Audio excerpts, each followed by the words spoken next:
tomorrow morning in your podcast feeds, there will be a Take 5, which is the 5-minute edition of Take Command, on whether or not Terry McLaurin should be getting more looks.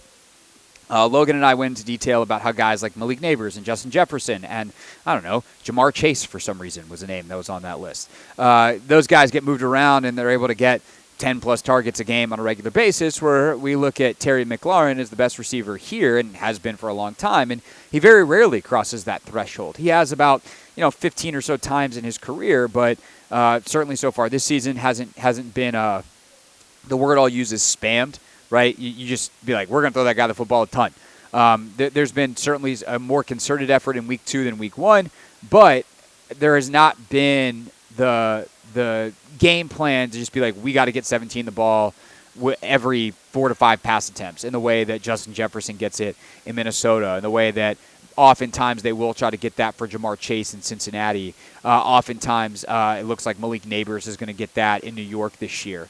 And so both Jayden Daniels and Dan Quinn were asked about this today.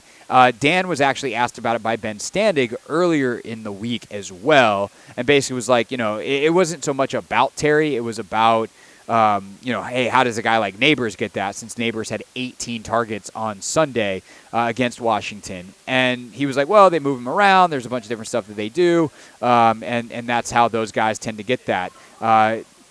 But here's what he said from being asked more directly about Terry McLaurin potentially getting a lot more targets on Sunday and moving forward.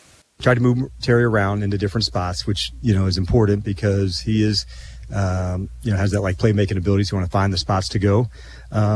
As we're going just into our second, full lap together, there'll be more ops for him than we need them to be. What you don't want to do is force the ones that aren't there and make sure, even though in a certain route he may be the primary read, but if that one's taken away, that you don't force that one and go to somewhere else.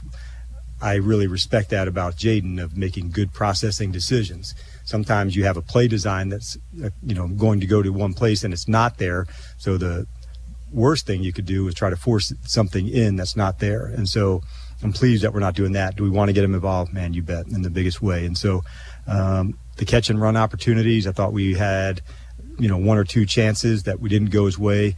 One we had a penalty on that I thought on a trap pass. I think Nick might have been down the field on a slant. That was going to be a big place. That one doesn't count as one of the targets to go.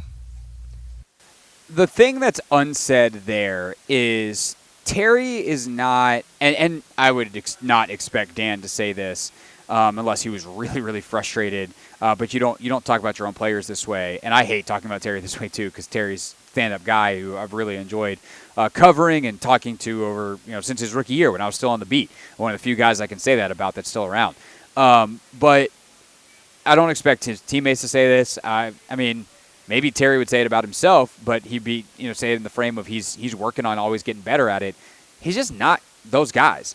And the very specific quality that he does not have that JJ and Neighbors and Chase and some of these other guys, I mean, even a guy like Nakua or Kupp in LA who have gotten enormous numbers of targets over the years, like those guys have a short area quickness that opens up their route tree from the slot. They have this year moved Terry around a little bit. I know he lines up on the left the predominant number of times, but again, left is a direction, and even when he's outside, he's maybe outside as part of a stack or a bunch, but he's just the outermost left guy. So some of the charts are a little misleading, but they have moved him inside of the slot. They have moved him to the other side of the field. They have put him tight to line. There was one play that I saw, and I was like, who just chipped the defensive? Did Terry just chip the defensive end? He was lined up as a de facto tight end. So they've moved him around a little bit, but when he's in there, he's still running a lot of vertical type routes because that's what he's great at.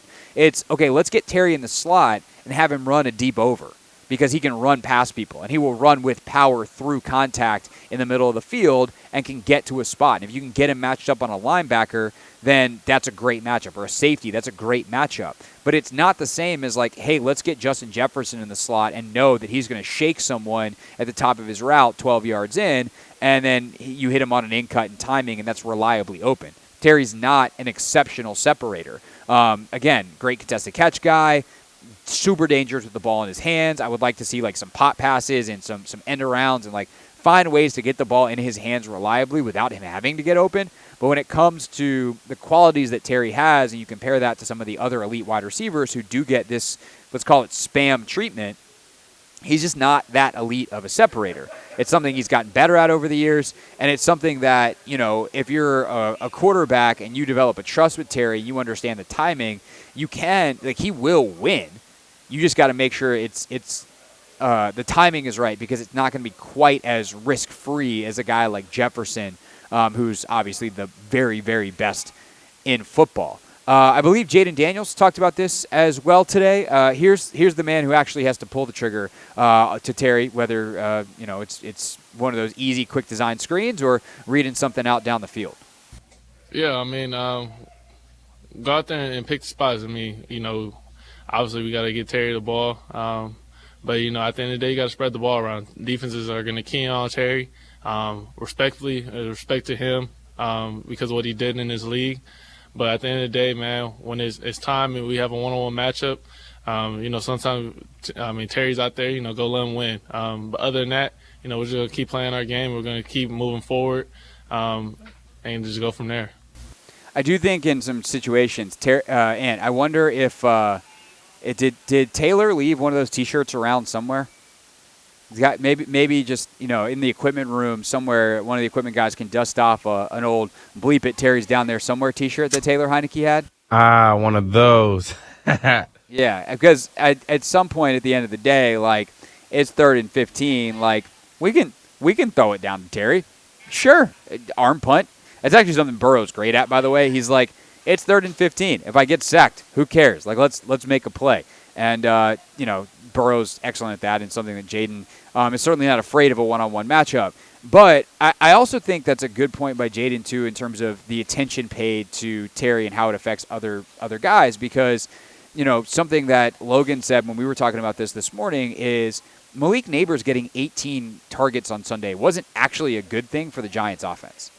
It was a sign that they were forcing it and that nobody else could win.